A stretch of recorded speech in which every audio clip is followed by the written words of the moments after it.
What if tomorrow you woke up and just like that, you had the body you've always dreamed of? Your health was on point, energy levels were high, and your confidence, through the roof. Completely Possible Fitness wants you to know that it's possible to change your life and make your dreams come true. We specialize in weight loss, muscle building, functional training, group exercise, and nutritional advice. Don't let another day go by not having exactly what you want. Contact Copo Fit and let us help transform your life. Copo Fit is on all social media, or you can email us at copofit@gmail.com. That's COPOFIT@gmail.com. Do you love drama as much as I do? Plot shifts and heart-pounding turns will keep you enthralled in the new book, Soiled Sheets by Phoenix Ash.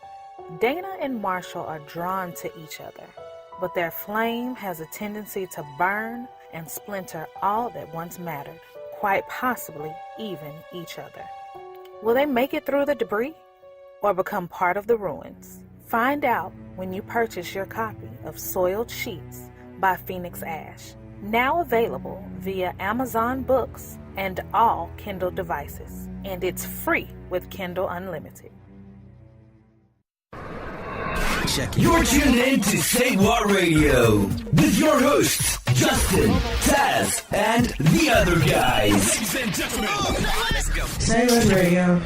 I'm going to just start with this one and just say headlines, see what you say. Baseball coach is suspended after he forced his players to spit in his face. He lose damn job.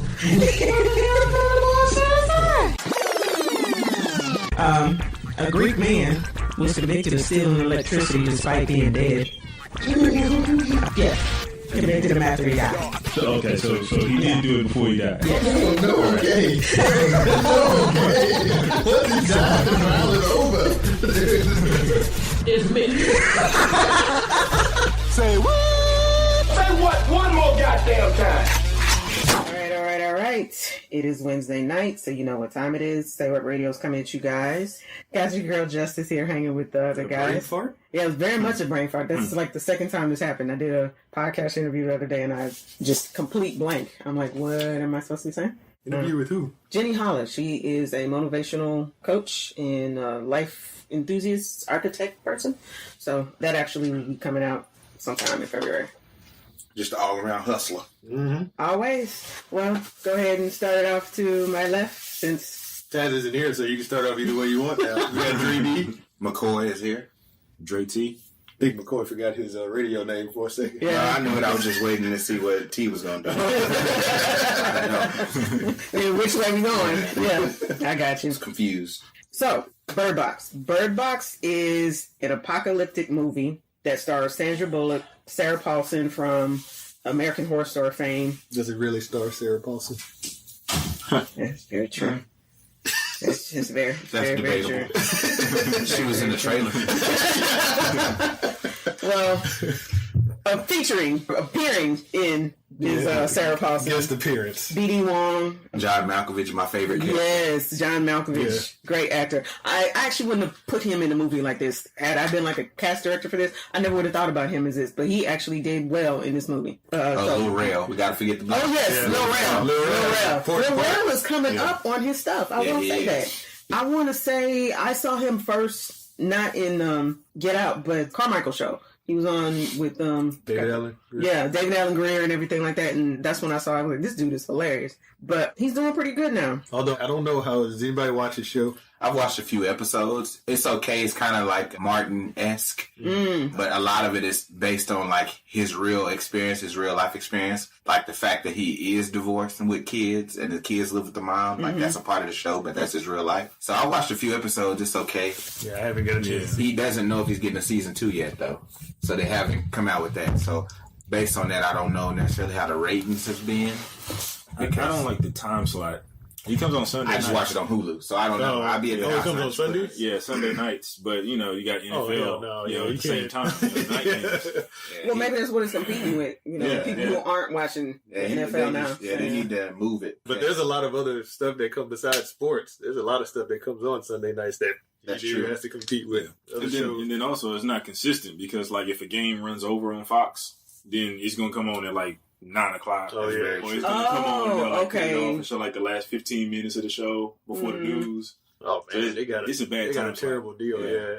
Well, actually, it may not be the worst time slot because it may be people who are still kind of just catching the end of whatever is on the game or whatnot, and they leave the channel on and they catch his, which is probably people who won't watch it to begin with. It's a bad season. Just put me on when football isn't. Like, football's not on for like 7 months out the year. Yeah. Like, just put me on during that season. But I think that's why they're doing it, because with that, you kind of get a lot of fall over. Yeah.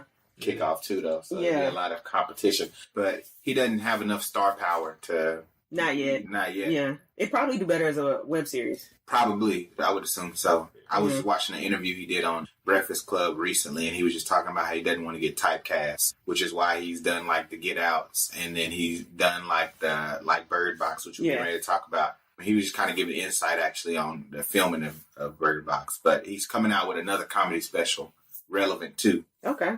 His comedy special was pretty good, I will say that. Yeah. But, again, we're going to circle back. Birdboxx. So, like I said before, it's an apocalyptic movie in regards to basically something sweeps over and takes over the society, and people begin killing each other for no particular reason at all. They just killing attack themselves. Well, that and they're killing each other as well. Yeah. So, it's a majority of people killing themselves in the beginning, and then they start killing each other. Did we say spoilers? Okay, if you have not seen Birdboxx as of yet, I'm sorry, but... I mean, it's still your fault. But you gotta say spoilers. Yeah, okay. Spoilers ahead. I never knew this nigga was blind. Let's please not bring that up. Oh, speaking of that, I forgot to say this, so we just go. This is Say What Radio. If you guys have been listening, we will go back and forth on stuff. So we answered the friendship email from Sharita last time, and I actually saw another email, and I wanted to bring that up. Okay, I'm calling BS on the listener email. I'm a longtime listener and have lost count on how many times I've sent emails asking what is up with the daylight savings joke you guys talk about all the time. I finally found an old episode that explains it. But how can you guys answer Sharita's email before mine? Darius, I'm sorry about that.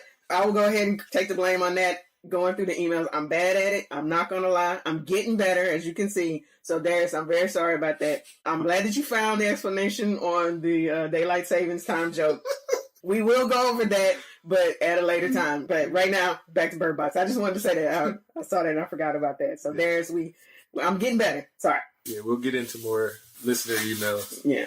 So the thing about Birdboxx that made it different from a lot of the movies that have come out recently is that it took away the vision of the protagonist within the actual movie. Whereas in most movies, you see whatever's coming at you, and that's really what kind of scares you. It's a monster of some kind. It's a zombie or whatever. In this, you just can't look because whatever it is going to either make you crazy or turn you into something where you want to attack and kill other people. There was another movie that came out called The Quiet Place. People were comparing it to this, which I don't think actually it's in a different genre to me. Nah, I would say Quiet Place and Birdboxx are similar. Quiet Place is actually newer than Birdboxx because Birdboxx was a book many, many years before Quiet Place was actually written. Because a lot of people were saying that Birdboxx copied Quiet Place, but Birdboxx is actually older if you get into the book. I guess I'll just come out and say it since we're talking about Quiet Place. I enjoyed Quiet Place better, even though there's a lot of holes you can poke in that movie. But just like you can any movie, same thing with Birdboxx. I'm just not... If it's not a science fiction movie, you can't leave an ambiguously vague stuff unanswered. Like, to me, there's major categories, action, comedy, romantic comedy, but then there's subcategories in my mind that have how movies are made. Like Annihilation, for example. If you've ever seen that movie, it has an ending that leaves you thinking. So, to me, in a movie like Birdboxx, I'm not down with the vagueness. I understand the reason for the vagueness, but I'm just not down with the vagueness. And what I'm speaking on is the fact that you don't know exactly what it is killing people. I understand the reasoning, In fact, the writer of the book, when they ask him what it is, he's like, I don't know. Because that's not necessarily the point. The point is for you to kind of wonder what it is that's killing people. And then also, from the movie perspective, we're going off the same information that the people in the house have. They don't know nothing, so we as the viewer don't know nothing. Correct. In Quiet Place, the first 5 minutes, you know what you're dealing with. Yeah. And I appreciate that. And then you wrap it up neatly with a bow on it. Like, and I think that's what the differences were, is that's why Birdbox, it's like the way Birdbox did it, it leaves it open for a never-ending debate. So you're constantly talking about it. Correct. With Quiet Place, once you see it, you talk to somebody about it, then you're done with it. Like after 15, you don't talk about it anymore. That's why I think there's completely different genres. That's for me, because I would put Quiet Place more in a science fiction realm. I think it's the same thing. It's just thriller. It's just that Quiet Place identified what you just know what you're dealing with. You know what you're dealing with. Yeah. Where of course Birdbox just leaves you to determine what you see or what you feel or what. Which is but see. like I said, that's why I kind of put it as one is a psychological thriller and the other one is more of a science fiction, just for the aliens aspect. You can put Birdbox as a mystery. You can put it under the mystery. That's true. I can see that. I think that's also why a lot of people why it's so polarizing, because there's not a whole lot of movies that did it that way, and so with Birdbox doing it that way and kind of leaving it up for interpretation, a lot of folks aren't used to that. So when they watch a movie like that, they're like, this ain't what I'm used to. I'm used to knowing what's happening. Right. And so they're like, this movie sucks. So I can understand that. Not to say that it was a bad movie. And if you haven't seen it, I think you should watch it, because Val watched it and she loved it. I watched it. I'm like, I watched it. Like, I did it. You know, you just watch something because everybody talking about it. So I was like, it was all right. I did it. But like Inception, for example, even though now Inception, I think truly is a sci-fi action movie. Yes. So Inception is a mind fuck. Yeah. But I liked it though. Like performances, directing, storyline. Like Inception had an awesome storyline, concept, and just the way it was done. And even though we still argue about the end, even though the director came out and said this is what it was, but I'm like, nah, he wrong. It is correct. But it doesn't mean that even that vagueness makes for a bad movie. To me, again, it was just vague. Like, that is actually what I liked about it, that it was vague, that I could, put it in my interpretation, make my own monster. That type of stuff scares me more than anything, which is why I like this one better. Did you say Stafford or did you say Texas City we were coming from? Taz just like that. But that's why I felt like this one was scarier to me, taking away the vision aspect. Being able to hear something and not being able to see it freaks me out more than me being able to see that monster necessarily. But I also have the same hate for that type of vagueness and things like, because I used to love The Sopranos. But that ending finale, no, you can't. Fuck that. Fuck that. Sopranos, that's different. You can't end shit like something like that. That's what I'm saying. You can. So the vagueness. There's a time and a place for that. How horrible they Oh my god! They're supposed to do the prequel too, by the way. Yeah, I heard that, and I'm not gonna watch it just because because I used to ride or die Sunday nights for watching The Sopranos. But that ending, I will never forget raging the fuck out, thinking that my cable box broke. Yeah, that was terrible. Worse than True Blood. Oh yes, it's worse. I would rather watch True Blood gave you an answer. It was terrible, but it gave you an answer. Yeah, this gave you nothing. Like it just literally fade to black. No. It's not even fade to black. Yeah. So they show them. Tony Soprano has done all this without, throughout the entire series, and now everything seems to be coming at him. So the possibility of him dying has been imminent throughout the entire episode. Him and his family are sitting down to eat at a diner. A dude walks in. Tony looks up. The screen goes black, not for just like 5 seconds, 10 seconds, a whole minute. Yeah. And then cuts the credits. That is the entire That's the end of the show. He died. Well, you don't know. How do you know? Look up. There was a dude that walked in. You don't know what the dude was doing. What happened? That's it. But see, maybe I haven't watched it, so I'm not as emotionally connected. Right. But to me, I'm like, clearly he died.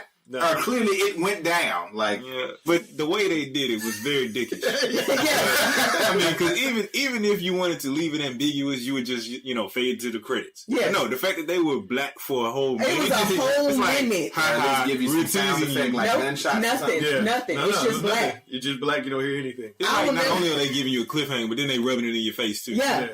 I remember stopping out because I was recording the show. I was like, damn, the cable done cut out. I rebooted to the cable box, turned it back on, and it was still on a black screen.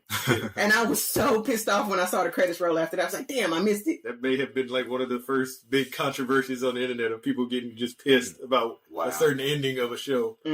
But in that instance, the director was just like, think what you want to think. He didn't even have anything necessarily. Sopranos deserved an ending. Like, Tony Soprano deserved an ending. Yeah. He deserved an ending. Well, Game of Thrones starts in April 19th or something like that. And imagine if they did Don't that. mess up, HBO. Please don't pull that shit no more. But I wanted to say about Birdboxx. I think they took the Cloverfield approach. Cloverfield is not a very good movie At all. But the biggest thing about Cloverfield. the first one, I can understand some people liking it, but the fact that they didn't show that, like, Monsters you had people killing stuff, what not to like? What monsters did you see? I saw the little monsters. I saw the big monsters. I saw parts of the big monsters.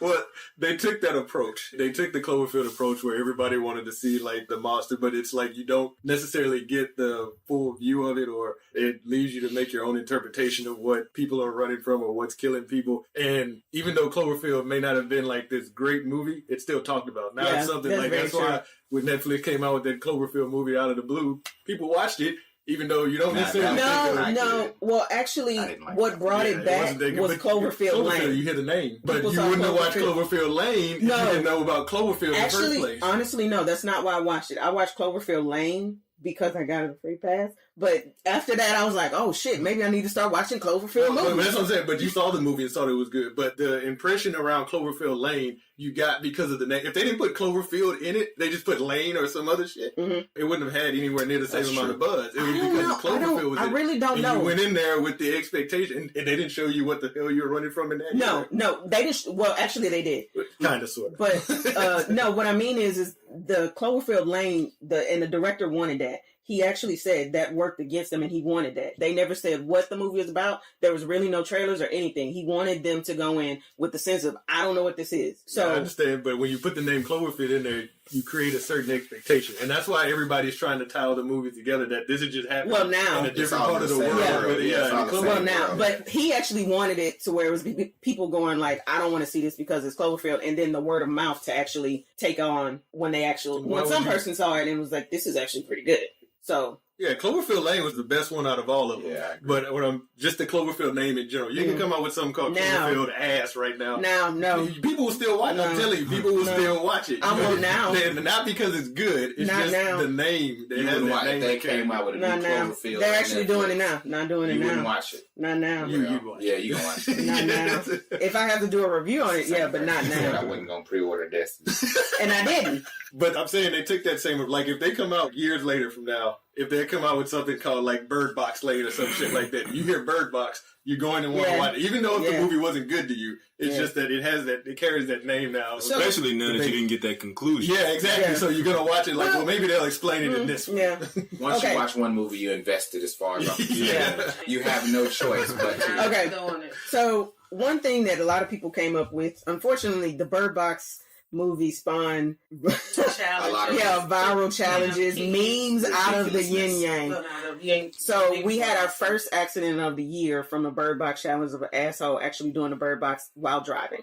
Yeah, trying to use the GPS, the navigation system, blindfolded. Yeah. Was it MGK? Because he never showed back up in the movie, him and his But it was a YouTuber, I want to say one of those Paul brothers or whatever, who's doing that shit as well, walking in traffic with a fucking blindfold on. So I'm pretty sure that is what spawned it too. But one thing that it has done also is kind of sparked the dialogue of what were the monsters necessarily to you. I've seen so many different ones. I wish Brother Muhammad Randy Jackson was on with us today, but he was not. So, because he had a great take on it being racism. Oh my goodness.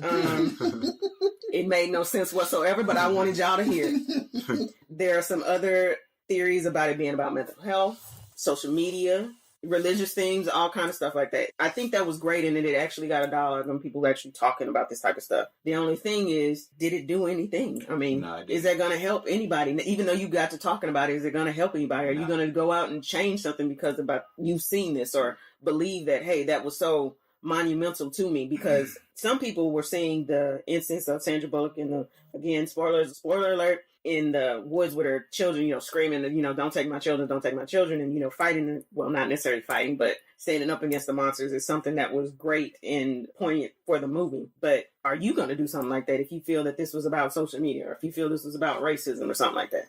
First, to answer directly to everything you just said, that's what happens when internet people and internet trolls start to overanalyze stuff. Number one. Number two, clearly the movie was about a woman's inability to connect with people. Correct. Yeah. Evidence number one, or A, the kids' names was boy and girl. So clearly she had an inability to connect until she realized she was going to lose them. Side note, the most tense part in that movie for me as a father was when in the boat. The under selection? Yes, and she was like, somebody's going to have to look. And I'm like, don't you make them kids look. I just kept saying it the whole time. You better not make them kids look. What kind of monster are you? Well, I was seeing it from the aspect that she was going to make the one that wasn't her child. Yeah, right. She was going to make the other child. See, and I was thinking the opposite, because I was like, how can you really choose? Like, I thought she was just going to bite the bullet and the kids. I did too. Survive. That's what I thought. I was thinking that too. Like, it was so much that could have happened right then, and she was looking like, oh, it's gonna be you. But I'm a pick. I'm a pick. Nobody picks. I'm like, it better not be girl. That's what I was thinking. That's what I was thinking. I was thinking like hers. Yeah, because the boy was like, I'll do it. And she was like, no, I'll pick. Is she looking at the little girl? Yeah, the little girl was like, I'm somebody else here for me. But inability to connect. And then everybody should have just listened to John Knopfler. That's why always listen to the dick. The dick is the guy you listen to in an apocalyptic situation. Yeah. Told you not to open the door. You open the door and let the fat girl in. The fat girl ended up letting the crazy man in. Crazy man killed everybody. Good, damn it. Yeah. But then technically, he opened the door to let Sandra in the first place. Nope. His wife. He was in the yard. And she was like, you gotta help them. She's pregnant. He told her not to go. Yeah. Went out there and got in the brand new car. Listen to the dick in a post-apocalyptic situation. He was giving some... Between him and the scary black man... L'Oreal? Yeah. Yeah. They both told everything that the movie was about. Like, they said what it was. They wrote that part for L'Oreal because they knew people was going to be like, what is this? Mm-hmm. So that monologue he did wasn't even in the book. That's something that was something they added so that they can give some type of context to it. Yeah. But they did make monsters and shoot scenes with monsters, but everyone kept laughing because the monsters that they had showed up in a dream for Sandra Bullock's character. And since she, like you said, couldn't connect and she was pregnant, it was like this weird baby looking monster. So she was like, filming, laughing at it because she said it's a baby monster. Yeah. And that's actually the other thing. When you do introduce those type of things, it's a fine line because the monster has to look like scary. It has to, like, you have this already idea in your mind what a monster should look like. It's not a horror film, so you can't put a monster in there. It's not a horror film. And they come in looking like the Toxic Crusader. Yeah, you're like, come on, man. Yeah, and you completely lose the person after that. So, it can make or break them. It's just like the Doomsday in the Superman versus Batman. Like, come on now. Yeah, it's like, very much so. That's very true. When you have like this expectation of something, if it doesn't live up to it, or Galactus in was that Silver Surfer? That was a shit cloud. That was a shit cloud. I don't know what she's talking about. I've never seen this movie. Was it a straight to DVD? It does not exist in my realm of comic book movies. But there were a lot of differences from the book and I listened to the book. I never got to actually read it. I listened to it on Audible. Same concept. I didn't want to say I read it. Got pictures. I didn't want to say I read it, and I actually didn't read it. So disclaimer, somebody read it to me. And so the instance where he gets brought into the house, it was not where the crazy guy. Yeah, the crazy guy. It was not where Tom survived. Tom actually died with everybody else. Who's Tom? That Sandra Bullock ended up with. Okay. And the heroic black guy. Yeah, yeah. Well, both of them was technically heroic. For the most part, yeah. I told Taz that Olympia, the big chick, her death was horrendous. I know, jumping out the window, you like, fuck. But in the book, like, she jumped out the window and then got caught on, I'm not going to finish that. That was just nasty. She jumped out the window and, of course, she had just given birth, and the umbilical cord, like, caught on the glass, and then she got caught up into it and actually hung herself off of the actual umbilical cord. I was like, just gonna say something worse. Not to say that that's not bad. but I was like, God damn. I'm like, oh, that's not so bad. Strangled by our own umbilical cord. But I mean, when you think about that from the rooted to that's fucked up. From the rooted to the tutor. That's where we're going from. Yeah. I'd rather do that than stab myself in the neck with scissors.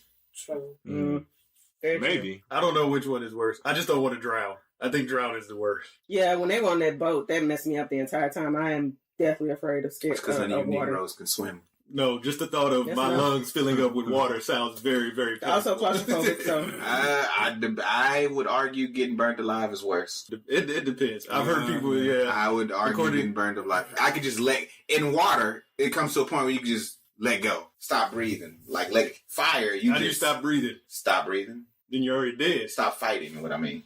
Even if you're set on fire and you stop fighting, there's still a tremendous amount of pain. Well, some people pass out from that pain. Scientifically, they do say that, yeah. I might pass. You might pass out from panicking because you're in the water. Okay. I've seen people pass out for less. Yes, a lot less. Yes. All right. You see that blood on the floor. So anyway. Right. So review. I'm gonna start to my left. What would you give Birdbox? Well, you rank what is the ranking? System?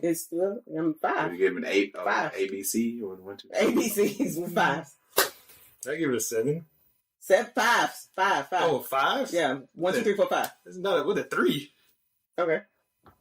I feel like the up to 5 is kind of you can't even do a half there. You want to do 4 stars? What? I mean, you could do a half. Yeah, 2.5. Yeah, 3.5. There you go. 3.8. Hey. Yeah, you could. Half a star. Yeah. I give it a 2.5. 2.5. Oh. I give it a. God damn, 2. Taz.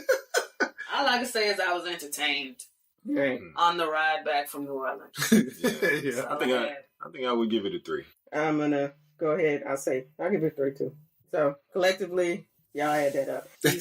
I'm pretty sure that's a 3 or a 2.5 because the Taz is 2. 2.8. But no. Okay, so we're gonna move on. Well, just one thing on that too. I feel like the ratings that we give it, or that other people give it too, are kind of skewed by the fact that there was so much hype around the movie. So I think expectations were very high. Yeah, it depends on when you actually saw it. Yeah, it depends on I when didn't you saw it. expect to watch it. Yeah, it's true. That isn't Taz's cup of tea. So I really commend her on watching that. So What horror or was it just horror movies. Did you It watch really wasn't. It wasn't bad, but if I watching the previews, I wouldn't have watched it. Yeah. Did you watch Quiet Place? No. Yeah, Oh no. sure We're not. Just no. that. She's not gonna watch that. Oh, No. okay. All right. I'm like, I don't even know what that is. Yeah, Like, no. No.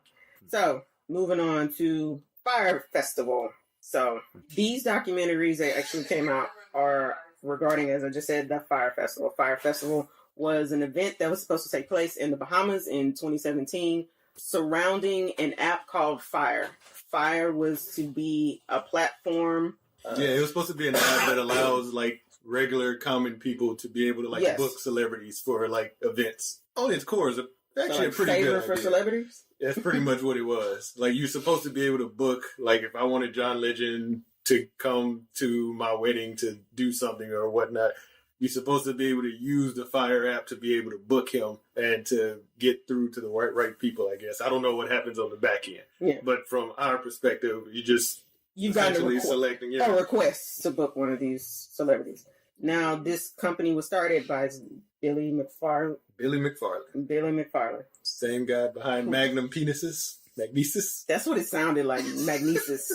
But he was a tech, I guess, investor. I can't even say necessarily an entrepreneur or anything like that because he just was an idea guy. Yeah, honestly. I was going to say, educational wise, he didn't have any qualifications. He had ideas. Yeah, he just always had. He was a concept guy, but he was very ambitious. He had ambitions. He had like drive. Yeah, he wanted to be like Mark Zuckerberg and those other big guys who blew up, but he wanted to do it overnight. He didn't want to put in the work for it. Yeah. Well, I mean, everybody does, but everybody doesn't go to the lengths that he did. Yeah, they do.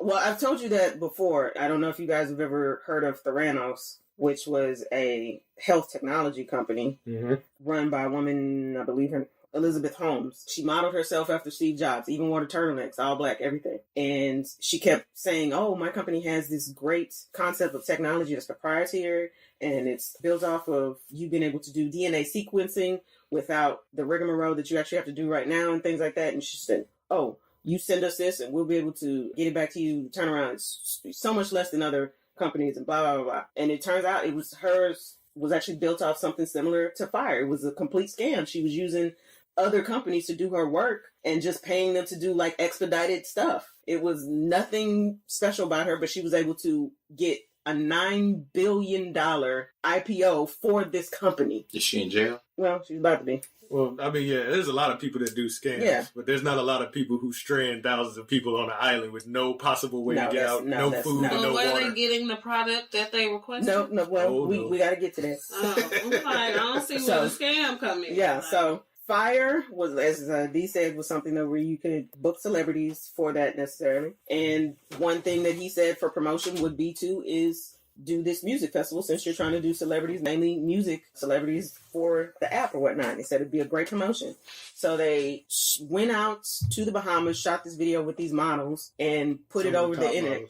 Yeah, it was some, like world famous models. And put it on the internet and had these models actually hashtag what it was and start putting up these orange squares and things on that. And the marketing went viral. They paid these models, what was it, $250,000 a post? No, they paid Kendall Jenner. Oh, I'm sorry. They paid Kendall Jenner to post one Instagram post. One Instagram post, $250,000 a post, and generate hype for the people festival. Just wondering what it was. Yeah, just an orange square. And then they go to the, they click on the link or the hashtag or whatnot that takes them to the website. They see this video and they're like, "Oh wow, I can have this great Bahamian." It's supposed to be. It's supposed to. They were pretty much marketing this remote island vacation trip where Pablo Escobar. Yeah, it was an island owned by Pablo Escobar. You get to hang out with these beautiful models, these celebrities, and whatnot. It's like they were selling Instagram come to life, like how people like all the pictures and stuff that you see of on Instagram. Like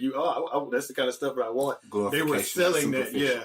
They were selling that like, okay, we can make this come true. This is what the festival is going to be like. If you come here, this is what you'll get, and just everything that was behind it was fake, a scam. Yeah, it's there. Like they had the idea about it, but starting from the location to begin with. They were that island that they were going to use at Bahamas. He actually rented that part out. The only problem is that the person that he bought it from, or that he was renting it out from, was telling him that he's trying to change the image of the island. He doesn't want it to be still associated with like Pablo Escobar and have this negative connotation towards it. And the first thing that he does is go out and he advertises for the Fyre Festival that this was an island that was owned by Pablo Escobar. So the owner got back and he saw this and he was like, "No, fuck this. You can't have this. Whatever you're doing here, get off. No, it's gone." And this was after they sent out all the marketing and everything for it. And this had been like maybe 2 or 3 months into the project. Like when the guy told them that, "Hey, you're not gonna be able to do this on this island," and they only had like 2 months left, like 8 weeks. Yeah. Before they had like to have this festival go on. And they were still I won't say they.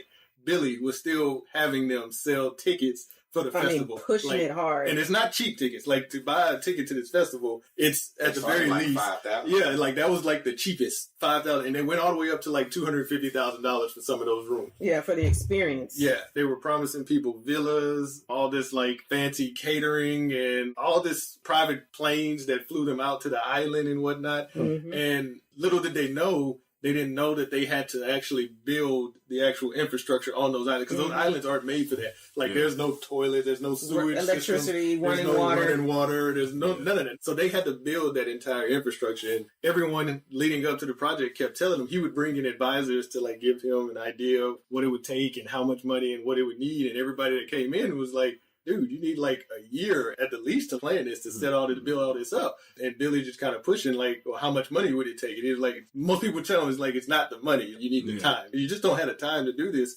And when he would get those answers from certain people, he would push them out, fire them, or move them out of the way, and get somebody that will like say, yeah, we can do this. He pretty much is going to find somebody that's like, oh yeah, I can do this. That's actually a good lesson because that happens a lot in, with all the tech geniuses. Because he was one of those. Yeah, he was, you look at like Elon Musk and all those folks, they think like that. It's like, no, you're not going to tell me I can't do this. I'm going to find a way. Yeah. So it's kind of a good thing. But then at the same time, situations like this, you gotta at realize. Some point, there is a note. Yeah, at some point you do have to take a note. I want to comment on that. That is a good way of thinking about running a business, not letting things get in your way. However, when you're taking folks' money, that's where you can't be like that. You're charging people for an event in which they have a set expectation. At a certain point, you gotta be like, you have to listen to these people. It would have been a PR nightmare to say, hey, Fyre Fest is going to be a year from now. If you would have delivered, because you got time to manage the PR nightmare and then actually deliver a good festival or just downscale. I think the Fyre Festival could have taken place. All the promo stuff they shot,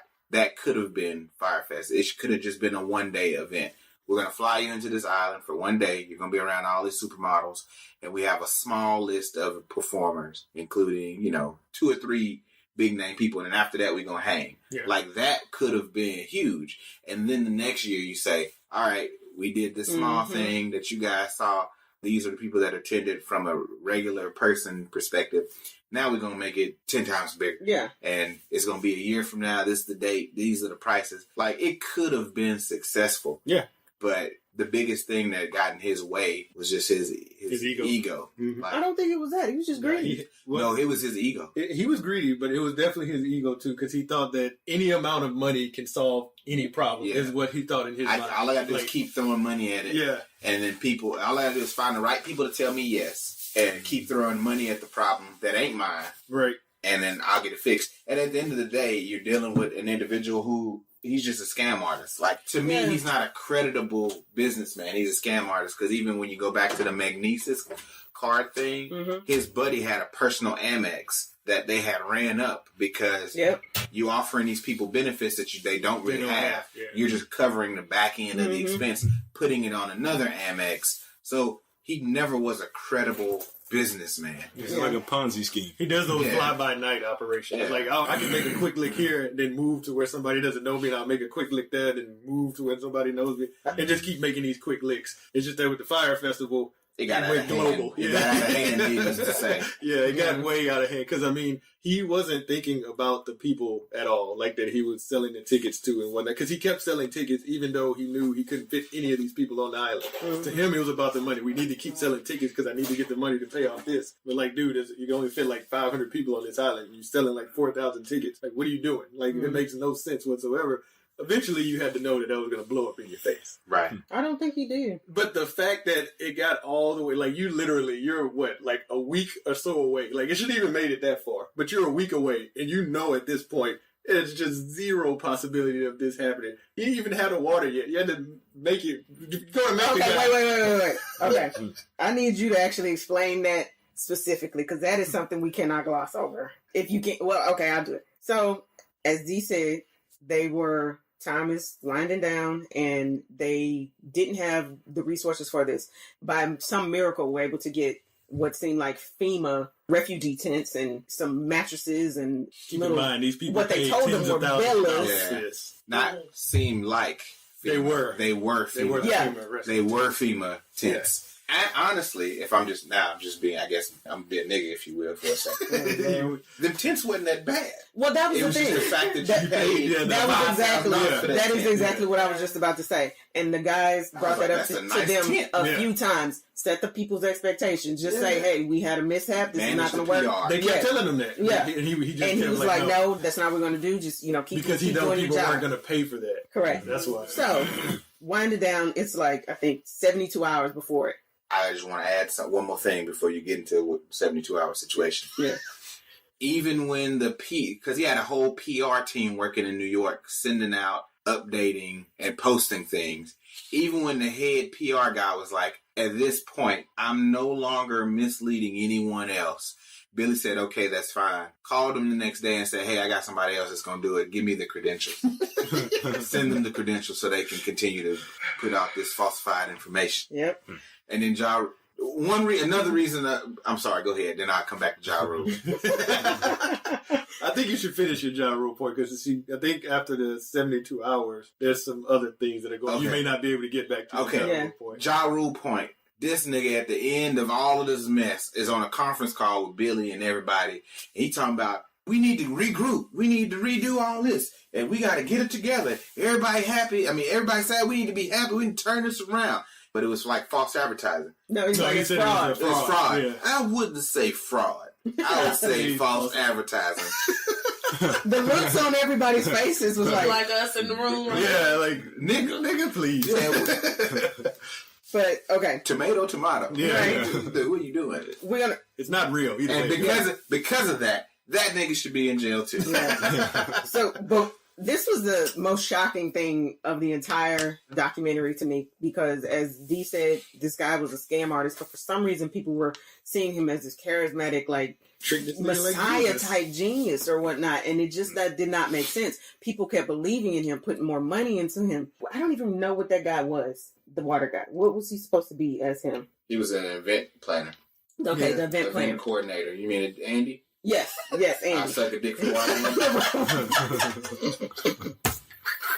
So the water that came into the island, because out of some miracle, like I said, they were able to get these FEMA tents, these air mattresses and things like that, and make the tents look presentable at that point in time. But they did not have water, which was stuck in customs. And Billy calls Andy and says, you have to take one for the team. Can you take one for the team? And he was like, well, what are you talking about? Well, because the customs guy was gay. Yeah, the customs. Well, how the fuck that mattered, I do not know. Or how he found that. No, what I mean is how he found that out. It's just, I mean, it might have been apparent. Yeah, he could have been one of those flames. So he goes, you will need to go down there to release the water, suck this dude's dick, and then we can have, still put on this thing. And Andy, for some reason, was just like, okay, I took a shower. He rinsed his mouth out. Brushed my teeth. Fully prepared to go up there and suck this man's dick to get the water released. All Billy had to do was say, we need you to go up there and take one for the team. That's some next level crackhead. I think they had to pay like $300,000 in custom fees. It was supposed to be that they would get. They were supposed to get it at the be the first person paid. Yeah, that's what the agreement ended up being. So pretty much when Andy got there, prepared to suck this guy's dick, nice. The guy was like, "You don't have to do this. I'll give you the water. Just pay me first. Yeah, just make sure I'm one of the first people being paid."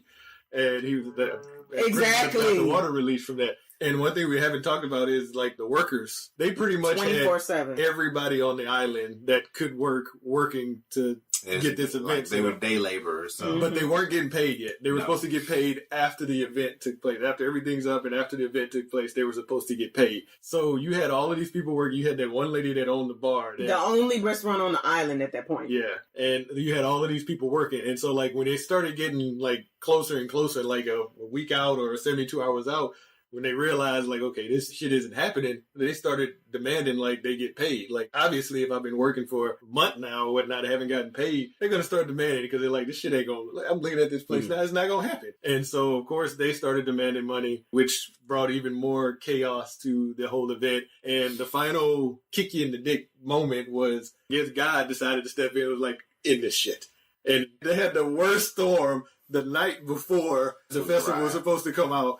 And all the tents that they had set up, all this little last minute preparation they had set up was just washed out. It was like, it was all the terrible. beds was wet. Everything was wet. And so like they got like, there was like, at that point they were like, you had people that were like kind of cheering like, well, I guess he's not going to get away with it now. Talking about Billy, like, okay. His actual employees. Yeah. But at this point people have already headed towards the airports and all this other stuff.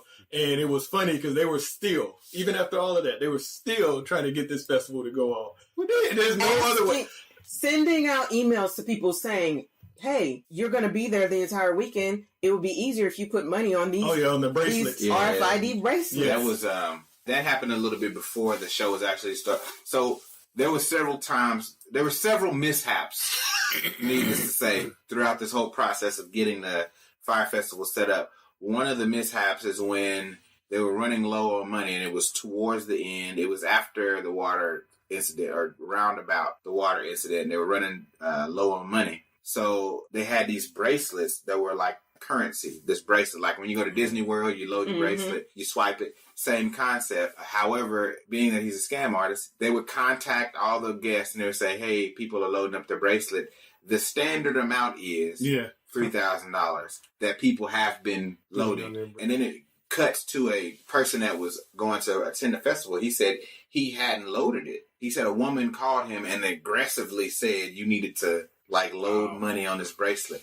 Now, I put this in the group because I remember Dee was talking about how, Billy was a great salesperson, which he was. Yeah. He was a great salesperson. But I am too also in sales, so I feel that I'm a little bit more impervious than some other people would be to sales pitches. Yeah. And I looked at it, I'm watching, I'm like, this nigga couldn't sell me nothing.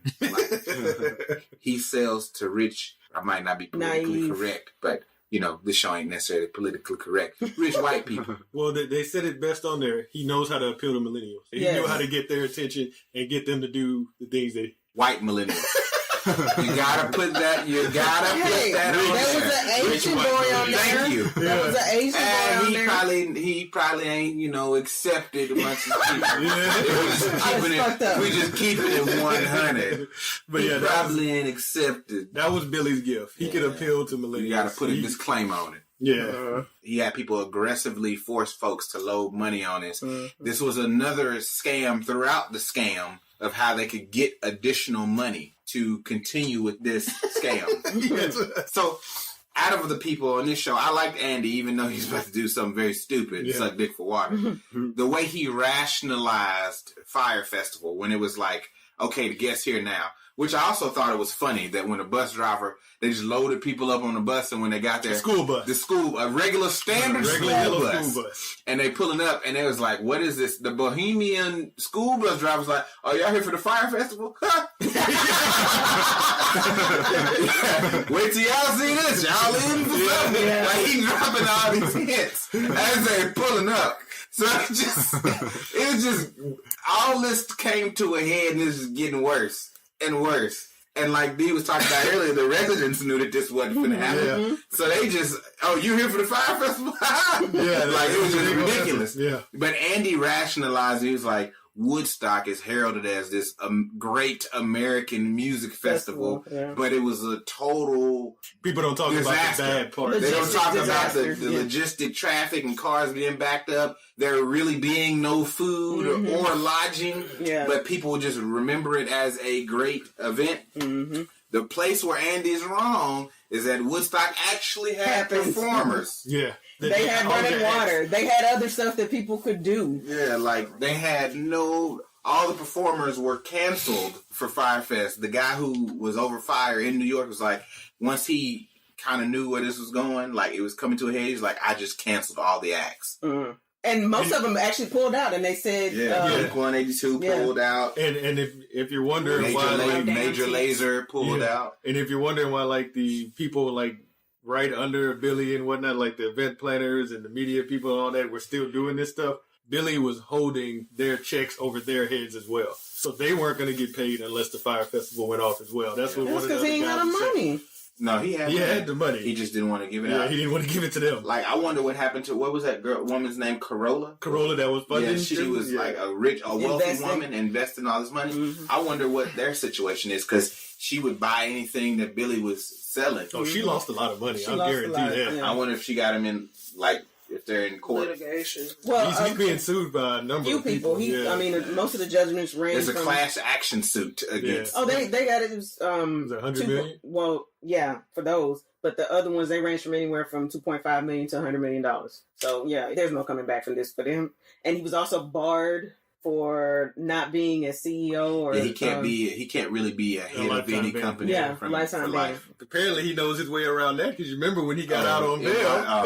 Remember after the whole Fyre Festival disaster and he went to jail, he got out, he was out on bail. You would think that like you wouldn't be engaging in more illegal activity while you're out on bail, or while you're like you have a trial that's going to be coming up soon to decide your fate. This dude, he knowing that people probably know his name now and he probably can't sell anybody anything now, he goes and he gets a face, like somebody whose name he could use, or like somebody that people really don't know that he could use to pretty much market his next scam, to do his next scam for him. And a lot of the people who had bought tickets to the Fyre Festival started getting random ticket offers to like very prestigious events. Gala. Yeah, like events that you usually can't buy tickets Yeah, for. I'm about to say, by the way, if for those that don't know, you're invited to Met Gala. There are no ticket sales. A lot of the events that he was selling, it was like invite-only type events. Grammys and things. Yeah. And so he was... Frank something? Yeah, it was Frank something. But like a lot of those people were getting, it was NYC VIP Access, I think was the name of the company or whatnot. But they started getting these offers, and it was like selling those tickets for like outrageous prices and whatnot. It was mainly the people who were on the Fyre Fest email list. He still had all the contact information from all these people that bought tickets for Fyre Fest. So pretty much he was just running a new scam with a new front person because he couldn't do it directly again. Recorded all this too. That's what got me. No, what I was going to say is, because again, he caters to white millennials. They actually collected hundreds of thousands of dollars in a short period of time. Even when people were like, this clearly can't be as advertised. But they had someone out in the world sending this man a check. Well, it was the same thing with the Fyre Festival. People actually had those websites that were contradicting what he was saying is what's going to happen. They had photos of him photoshopping this, and it's like, this is what the island looks like. Yeah. This is what the workers look like. I think people with the Fyre Festival, you had a lot of people who were doubting that because they were like, somebody like Kendall Jenner isn't going to sponsor something like this, and it'd be like not false. Happening. All the models got paid first, but also they got the promise of, you're doing this, we're going to give you a villa, you're going to come back when the event kicks off, and we're going to take care of everything.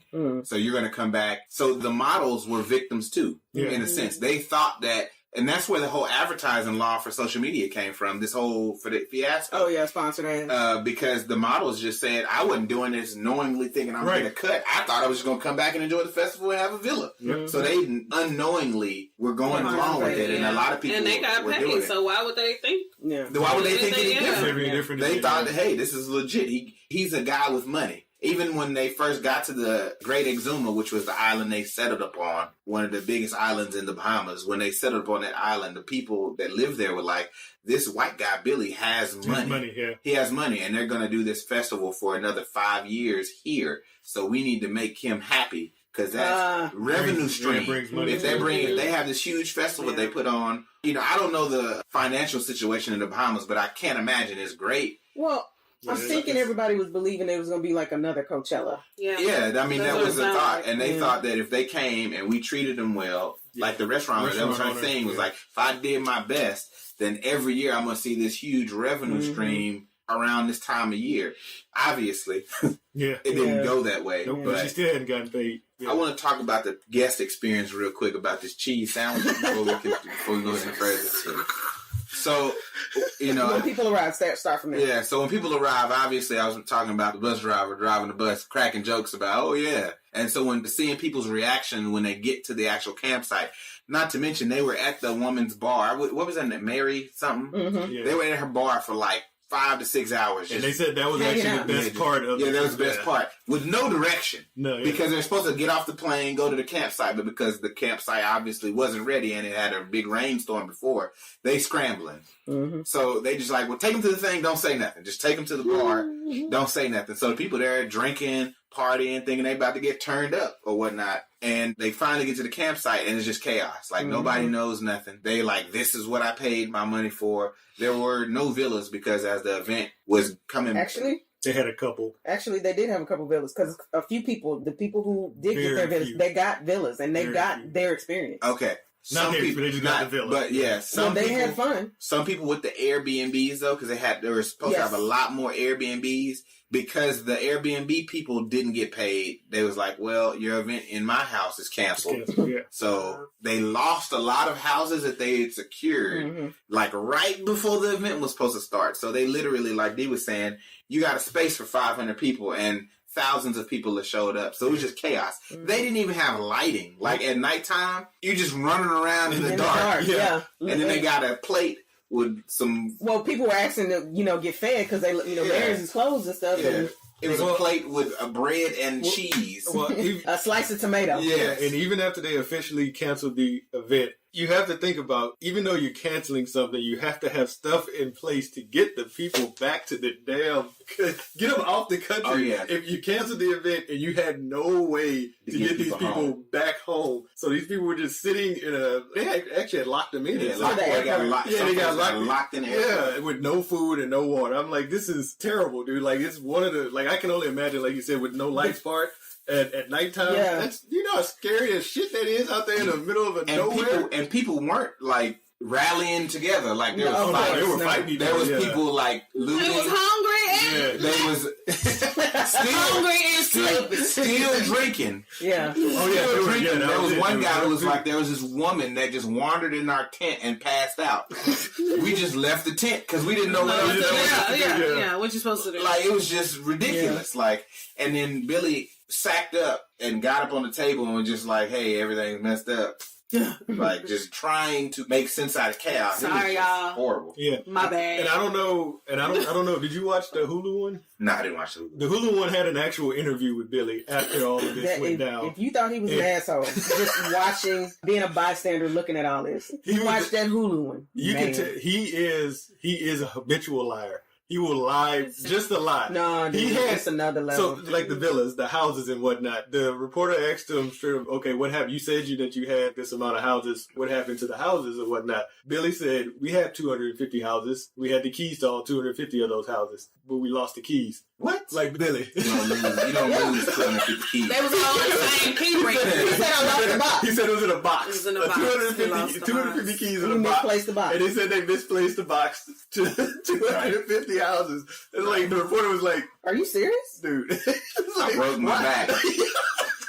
My back is broken. Spinal. I don't even know why he chose to do it because the interview just made it worse. A straight face, just like, yeah, that's what happened. Yeah. Mike Tyson. Towards the end of the interview, Billy was like, I need to take 5 minutes. I don't know what was wrong with this dude. The thing that ends up being the biggest issue here is that the entire thing was built off of people wanting this lifestyle that they don't have, only to do it for the gram, just to show a picture. Mm-hmm. Those people, had it even, like what Andy said, where Woodstock was something to be remembered for, if they were able to have just a smidgen of that to be able to show, hey, I'm in the Bahamas doing this, even if it's not anything what they wanted or what they paid for, they'd have been okay. If they were able to do it for the gram, they'd have been okay. Yeah. And then you also had, we didn't even talk about the misleading part that there was people that also thought that Kanye and them were supposed to be showing, because when Kendall Jenner had tweeted out the thing, they thought good music was also supposed to be a part of it. And they put their name there. Yeah, they weren't alive. But Fyre Festival never they knew it wasn't going to come. And they never just said it wasn't going to happen. There was no contact. Yeah, the fact that the people that put it out there was like, okay, well, we'll just leave. They think they're coming. We'll just leave it out there. And so that was another thing that helped them sell tickets as well. It was a clusterfuck. It was very much a clusterfuck. And I do feel bad for those people, but as McCoy said, I feel bad for people that spent money for an experience that they did not get. I don't. Yeah, the people that went. I work hard for my money, so I don't give a Taz, if you said, hey, I just bought these tickets to this experience, and I said, hey, Taz, let me show you right here where this experience is fraud, and these are several cited things that showing it's fraud, and you just look at that and be like, nah, forget that, I'm going. Okay, well, that's different. Maybe they didn't have friends. No. Let me stop you right there. But that's we just did a show on that. People friends. Not everybody got them. There are several sites that were coming out showing you. They did they rented a copter, flew over the event. It was like, there are no villas. Look at these tents. But if I don't know that I can't even buy a ticket to the Grammys, how I'm going to go to the website that I clearly don't know about? If it ain't on Instagram, it ain't true. So let me stop you right there. People were commenting on Instagram about. They were asking questions because they were not. Hey, where's my flight? Where's my ticket? Where am I going to be staying? How do I get directions? Yeah. So on Instagram, you spit them with your back. Hey. But people don't even know that they can do it. That's the other thing. You have I understand what you're saying. They ought to know they can do it. But you have some people that don't know the process. No, forget that. If you're spending $5,000 on a ticket, but don't know you can dispute a charge, I'm using my daddy's credit card. Why would I know that? Rich white Anyway, people. well, touche. But like I was saying, there's a whole portion in the movie where they talk about how they had to manage the fraudulent allegations, and people were commenting on Instagram, like where you found out about the festival, asking questions directly about things. Like, you should have saw the fraud website, these questions being unanswered, and put 2 and 2 together. Oh, but they deleted them, remember? Yeah, they were deleting the comments. They got to a point where they were deleting it. Yeah. But, like I know, people on social media, and this is They why I deleted social media from my phone. Because people brains, there's no more common sense. Like, it's just, whatever is, like Taz said to her sarcastic point, if it ain't on the gram, it ain't true. But then again, I mean, the algorithm for Instagram will show you shit from like 3 days ago today. That is true. That is true. Why can't they fix that, by the way? So I'm pretty sure it didn't pop up for a lot of people until later. I'm just saying that. Yeah, there was a lot of ways that we would be do looking that. like a stalker because I don't feel check bad Instagram because I know everyone in this house personally. And if you said, Brian, I need to borrow $1,000 to pay for I'd be like, man, that's tough. I can help you out, but I need to see really what this is. I feel bad for the employees, and especially the ones on the Fyre app. The ones that had no idea that any of this was going on. They were just working on the actual app. Programmers, they were just working on the app. They were like, well, we don't have any insight of what's happening at the festival. And then all of this goes down at the festival, and then they get back over there. How he fired? Oh yeah. He never fired. Yeah, that's right. I forgot about that. So the last dickish move he did after the festival was over with. Typically when you're no longer employed, you get fired. Like somebody tells you you're not. We're letting you go. Yeah, we're letting you go. We're not. But we no longer need your services. In this case, Billy, I'm not firing you, but I'm not going to pay you any longer. So you do that as you please. You can continue to come to work, but you're not getting paid. You're not getting paid. So they're technically no unemployment because he's not firing them. He's still employing them. He's just not paying. But then that's a HIPAA issue. I kept coming to work. A girl on the phone. I know how to get you in your pockets. The girl on the phone was like, everybody. so you're not going to really let us go so we can file unemployment. And Billy's response was, I don't know the unemployment laws.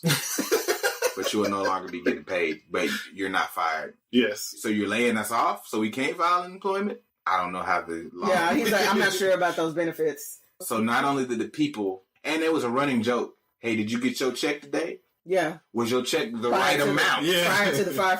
Prior to the No.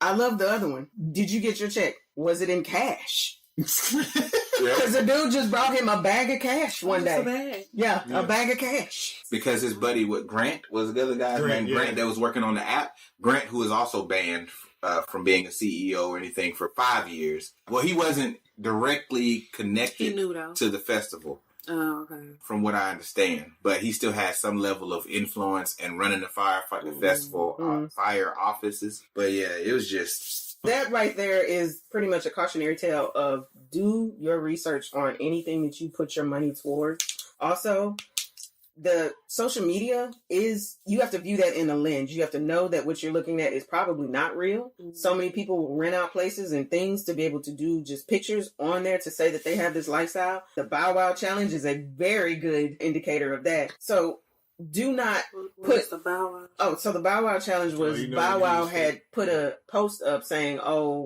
jet lifestyle or some shit like that of a Maybach and a private jet, and he indicated that he was flying on a private jet and it driven up in his Maybach when somebody who was following him was behind him on the same flight, took a picture and was like, oh yeah, really? And at that point it was Bow Wow Challenge and people would be posting things. Toy cars. I'm watching the Lamborghini and they'd be like zoomed in. I'm watching my Lamborghini and they zoom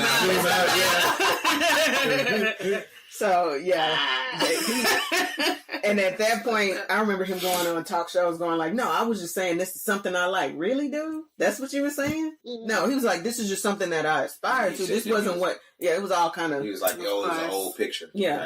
It was really me, but... It was a promo picture. It was just old. I was on that flight, but that was another flight the day before. Mm-hmm. Look, man, just come out.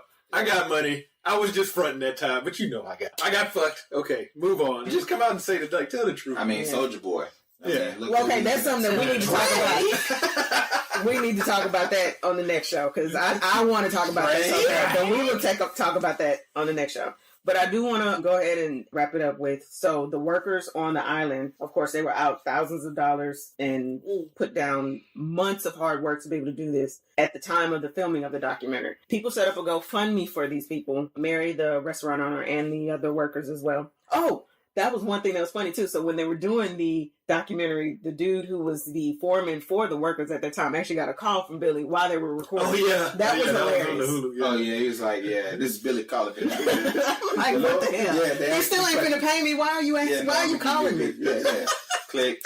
But he had to leave the island. Yeah, he was getting threats. Yeah, he had to leave. Before you get to that, Andy, he had to give Trade expensive clothing to hop in the back seat of a car so that they could sneak off because the island. The workers got hostile. Yeah, of course. I've been working for a month. I'm not getting paid at all. And then you ain't even fire me. But once this actually came out, benefits work. Yeah, once this actually came out on the 18th, I think it was, of January or something like that. Last weekend. They set up a GoFundMe for them, and they were able to raise $190,000 for all of them. So she's able to, because she married 50 of her own savings. Yeah, $50,000 of her own savings paying these people, and then the other workers who were unable to get paid. Yeah. So at least that's something. Yeah, it's about $10,000 each for them. Yeah, so that's it's like 200 something people. Yeah, so can I get my $50,000 back on the top?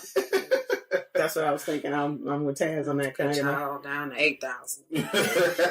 I'm just saying. I mean, y'all wasn't getting nothing. We're in the Bahamas, so it's no taxes. So 8,000. That's gonna go far for you. Bahamas. I need to get my 50 back. So there was a great thing that people were able to come together and do that for them. Didn't put nothing in. Dirty mother lover. He posted it on his Instagram that she was able to get the money. Dirty mother lover. He need to be in jail too. I kind of feel that way too. Something should have happened to him as well, even if it was just like fines or something like that, because whether he wants to admit or not, he had a great deal of involvement in that.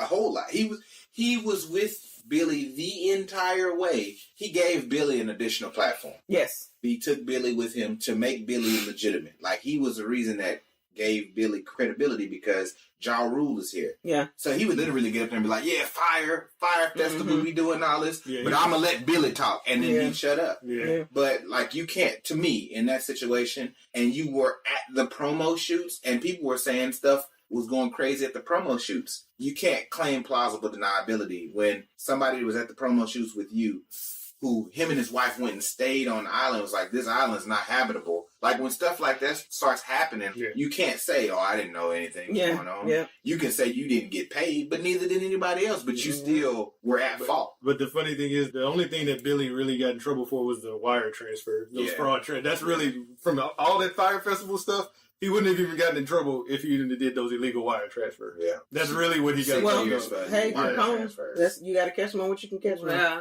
So, I'm just saying, Ja Rule needed a fine or something. Like, and then he didn't even cut a check. Cut a check. Nope. Well, does he have it? No. Even if it's just $10,000, which you should have. Go get rid of a car. Like, you got, I'm sure you can come up with something. Oh, I'm sure he got some liquid assets. Come on. Well, I'm going to go ahead and do these couple of Florida headlines and cut it out. Hopefully, we won't have any issues in Taco Bell in Ocala, Florida. Ocala? What the hell is that? Ocala. I don't know. Ocala? Or is it Ocala or Ocala? Ocala. Okay. Damn it, Jessica. Well, because they spelled it with a K. I'm like, okay, well, I don't know what the fuck it is. But after a man who was magnet fishing. What is magnet fishing? I have no idea. Around the area, though, he found a world... Yeah, I was about to do it too. Spell found a World War II grenade and brought it to the restaurant. Oh, did he just put like a big-ass magnet in the water and was just fishing for metal stuff? I guess so. Magnet fishing. Wow, that's number 2. That's a thing. Type magnet, that's number 2. Magnet fishing? Yeah. Magnetic lashes is number 1. Magnet fishing is number 2, above Magneto. What? Not Magneto. But he brought it to the Taco Bell for exchange of food. Some tacos. Yeah. This is Florida. Yeah, you just tie a rope on a big magnet and go fishing. You can get stuff for on Amazon. Wow. Couldn't have sold it. What did he find? Did his grenade explode? No, it did not. So why did he want to take it to Taco Bell? Because he was hungry. You know hungry? But why would you think you could trade a grenade for... The other time the dude tried to trade a crocodile for one, you think this is going to be any different? Yes. No. So he tried to trade ordnance, military term, for food, tacos. Why wouldn't he go to somewhere where you could actually trade stuff? Because he was hungry and Taco Bell was first. And open. Right. He could have got the money. Then he could have went. It's too long. It's too long. He probably, too long. Yeah, it's only going to be about $7.95. Can you please give me the tacos? What was the ethnicity of this man? They don't First actually of say. all, Stop it, bro. Florida First man. of That's all all, they say. Stop it. Over under, is he white or black? What's Florida man? So there's no way to know. He's white. He's white. I don't know. He's white. Florida He man. tied a magnet to a rope. He's white. If a black man pulls But a it's Taco grenade Bell. out of the water, he's running. Still white. Okay. I don't know. And he pulled out a grenade. Yes, That's what I'm like, exactly. yeah. White. Black person would have ran from that. Oh shit, it's live.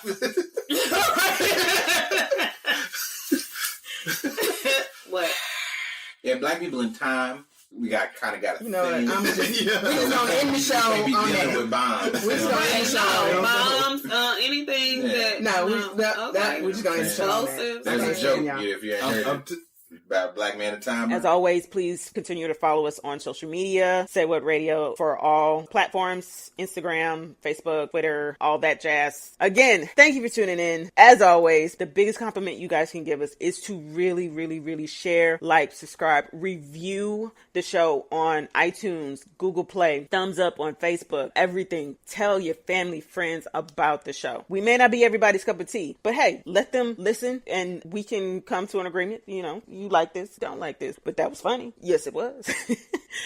Thank you for tuning in. Catch us next week. Same bat time, same bat channel. I'm dying in this fucking fucked up town. Shit flying in my mouth. Let's get the fuck out of this country, mother. The fuck is that? Say what again?